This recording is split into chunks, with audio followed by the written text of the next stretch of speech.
ಪಿತನ ಸುತನ ಮತ್ತು ಪವಿತ್ರಾತ್ಮರ ನಾಮದಲ್ಲಿ ಆಮೇನ್. ಯೇಸುವಿನಲ್ಲಿ ಪ್ರಿಯರೇ, ನಿಮಗಾಗಿ ಪ್ರಾರ್ಥಿಸುತ್ತೇನೆ. ಈ ದಿನವು ನಿಮಗೆ ಒಂದು ಅನುಗ್ರಹದ ದಿನವಾಗಲಿ ಎಂದು ಪ್ರಾರ್ಥಿಸುತ್ತೇನೆ. ಪ್ರಭುವೇ, ಡೈಲಿ ಬ್ಲೆಸ್ಸಿಂಗ್ ಎಂಬ ವಚನ ಶುಶ್ರೂಷೆಯಲ್ಲಿ ಪ್ರತಿದಿನವೂ ತಪ್ಪದೆ ವಚನ ಕೇಳುವವರು ಈ ವಚನವನ್ನು ಒಳ್ಳೆ ಮನಸ್ಸಿನಿಂದ, ಪ್ರೀತಿಯಿಂದ, ಹೊಟ್ಟೆ ಕಿಚ್ಚು ಇಲ್ಲದೆ ಈ ವಚನವನ್ನು ಬೇರೆಯವರಿಗೆ ಕಳಿಸಿಕೊಡುವವರೂ ಇದ್ದಾರೆ. ಅವರೆಲ್ಲರನ್ನು ನೆನೆಸಿ ಪ್ರಾರ್ಥಿಸುತ್ತೇನೆ.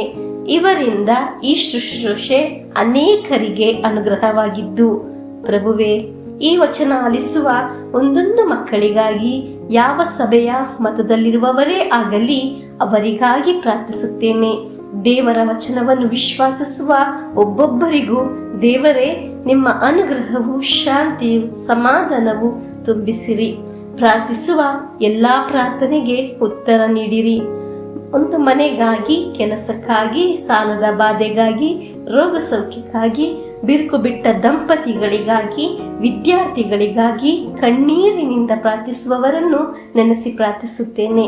ನಿಮ್ಮ ಕರುಣೆ ಇವರ ಮೇಲೆ ಸುರಿಸಿರಿ. ಪ್ರಾರ್ಥನೆಯಿಂದ, ಭಕ್ತಿಯಿಂದ ಈಗ ಈ ವಚನವನ್ನು ಆಲಿಸೋಣ. ಪ್ರವಾದಿ ಯೆರೆಮೀಯನು ಬರೆದ ಗ್ರಂಥ 2ನೇ ಅಧ್ಯಾಯ 13ನೇ ವಾಕ್ಯ. ನನ್ನ ಜನರು ಇಬ್ಬಗೆಯ ಅಪರಾಧಗಳನ್ನು ಎಸಗಿದ್ದಾರೆ. ಜೀವ ಜಲದ ಬುಗ್ಗೆಯಾದ ನನ್ನನ್ನೇ ತೊರೆದು ಬಿಟ್ಟಿದ್ದಾರೆ. ತೊಟ್ಟಿಗಳನ್ನು, ನೀರು ನಿಲ್ಲದ ಬಿರುಕು ತೊಟ್ಟಿಗಳನ್ನು ತಮಗಾಗಿ ಕೊರೆದುಕೊಂಡಿದ್ದಾರೆ.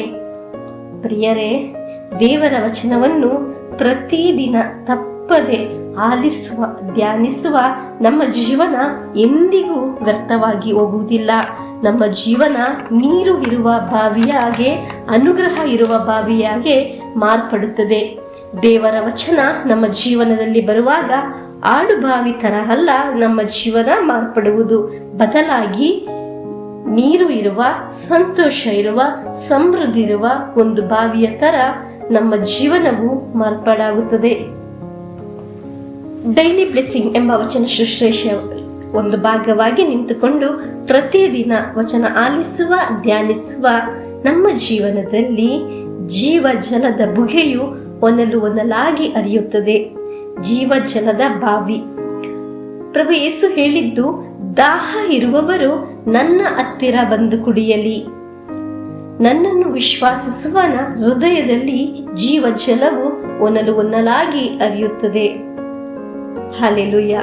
ಗಮನಿಸಿ, ದೇವರಲ್ಲಿ ವಿಶ್ವಾಸಿಸಿ ದೇವರ ವಚನವನ್ನು ಬರೆದು ಇಟ್ಟು ಕಳಿಸಿಕೊಡುವ ನಾವು, ದೇವರ ವಚನ ಆಲಿಸುವ ನಾವು, ದೇವರ ವಚನ ಅನುಗ್ರಹ ಆಗಲು ಬಯಸುವ ನಾವು ನೀರು ಇರುವ, ಸಮೃದ್ಧಿ ಇರುವ, ತುಂಬಿದ ಬಾವಿಗಳು. ಅನುಗ್ರಹದ ಇರುವ ಒಂದು ಜೀವನವನ್ನು, ತಲೆಮಾರನ್ನು ನಾವು ತಯಾರು ಮಾಡುತ್ತಿದ್ದೇವೆ. ದೇವರನ್ನು ಹುಡುಕುವ ಮನುಷ್ಯನು ಸ್ವರ್ಗವು ಒಂದು ದೊಡ್ಡ ಅನುಗ್ರಹವಾಗಿ ಕಾಣುತ್ತದೆ. ಯಾರು ಸಹ ಬೆಳಕನ್ನು ಹತ್ತಿಸಿ ಬಚ್ಚಿಡುವುದಿಲ್ಲ. ಬೆಳಕನ್ನು ಹತ್ತಿಸಿ ಪೀಠದ ಮೇಲೆ ಇಡುತ್ತಾರೆ. ದೇವರ ವಚನ ಕೇಳುವ, ಅನುಸರಿಸುವ ನಿಮ್ಮನ್ನು ದೇವರು ಪೀಠದ ಮೇಲೆ ಇಟ್ಟು ನಮ್ಮ ಜೀವನವನ್ನು ಬೆಳಗಿಸುತ್ತಾರೆ. ಪ್ರಾರ್ಥಿಸೋಣ. ಕರ್ತರೇ, ನಮ್ಮೆಲ್ಲರ ಮೇಲೆ ಕರುಣೆಯಾಗಿರಿ. ನಿಮ್ಮ ಕರುಣೆಯ ವರ ಪ್ರಸಾದವನ್ನು ನಮ್ಮ ಮೇಲೆ ಸುರಿಸಿರಿ ಎಂದು ಪ್ರಾರ್ಥಿಸೋಣ. ಆಮೇನ್.